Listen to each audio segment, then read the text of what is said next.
เอามาทักทายสบายดีพี่น้องอยู่ไห้อยู่หน้าคือเก่าพี่น้องมาจอบให้หน้าตากาในบ้านเตมือนั่นพี่น้องนี่กาเนี่ยก็ได้ประมาณทิศปลายประมาณนี้ไปจะได้ทางอื่นดำแล้วบ่ทางนี้กากำลังยาวอยู่ทางนี้กากำลังได้ทิศปลายเบิ่งให้หน้าตากาครับโอ้ดินยังแห้งเคอะอยู่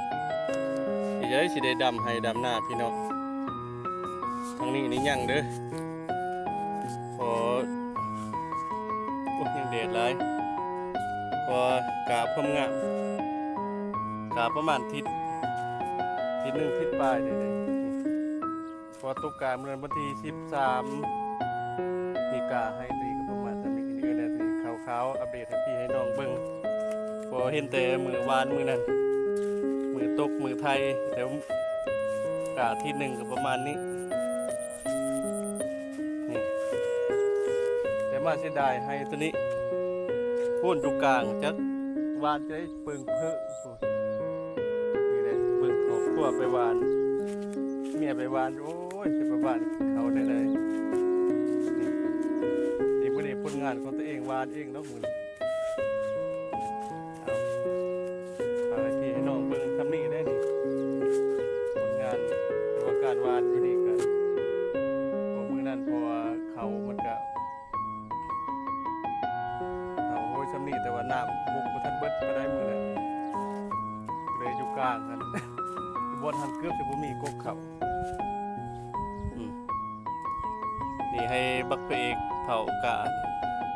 เปิ่นอยู่นี่ประมาณ2 ทิศเลยเด้เป็นอยู่นี่อยู่บ้านนาซอนเอาทักทายสบายดียามเช้าเบิดหมู่สุขคนเบิ่งอยู่แขวงใดประเทศใดให้คอมเมนต์มานี่ฝากพี่ FC ทั้งหลายบ่มีหยังสิอันนี้อัปเดตสถานการณ์ให้หน้าหัวสวนนี่แหละยามนี้ยามฤดูกาลยามให้ยามหน้าก็ต้องทายให้พี่ให้น้องเบิ่งแต่มาเบิ่งทางล่างที่ดินก็แห้งเคอะอยู่โพูนยังบ่มีน้ำอยู่นี่เห็นไหมตกกาก็ตกปลาซื่อแล้วน้ำหุดก็ยังบ่ทันได้ไทยกำลังมาแต่ท้าแตงบ้านนี่ก็เลยมาจอบให้หน้าอยู่นี่บ้านนาซ้อนนี่ยามถามข่าวถามพี่ฝากน้อง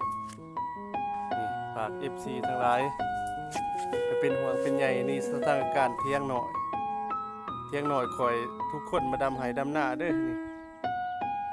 เห็นบ่ทุกคนเด้อพี่น้อง